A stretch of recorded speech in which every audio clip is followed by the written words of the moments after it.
Hi, I'm Jimmy Balderas, and today we'll be reviewing the new DreamWorks animated comedy, Megamind, featuring Will Ferrell and Brad Pitt.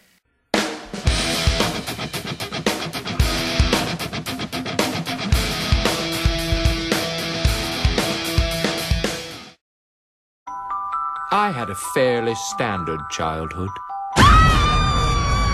Hurry, there isn't much time. With parents who couldn't wait to get me out of the house. You are destined for greatness. That was a lot of expectation to place on an 8-day-old. Turns out another family in the Glaupunk quadrant had a very similar idea.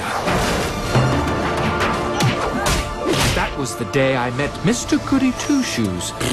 And our glorious rivalry was born.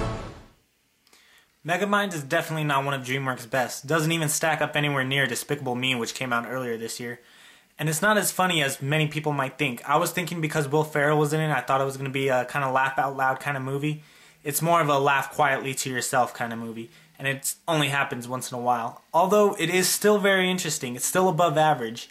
It's not a bad movie by any means, but there's just nothing that really wowed me in this movie. It's basically forgettable.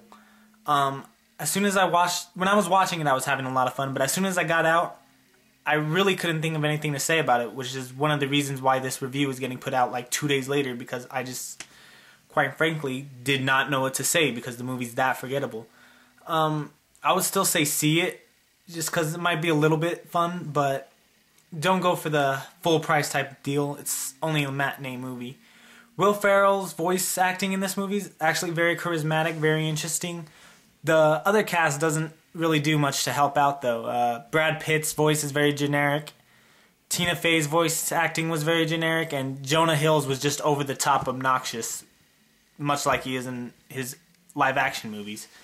And however, what I did like about this movie, though, is since it's through the eyes of the villain, it's a totally different look at how superhero movies might be, but it's just not enough. There's clever things in there, and if you're familiar with comics and cartoons, superhero cartoons, you might find it a little bit interesting, but there's not enough to hold it together here.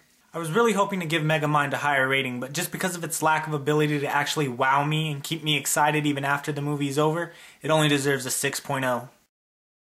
Well, that's it for this week. Remember to subscribe to my YouTube account and follow me on Twitter for more up-to-date reviews, movie information, and blogs. That's it. I'm Jaime Balderas. Have a good day.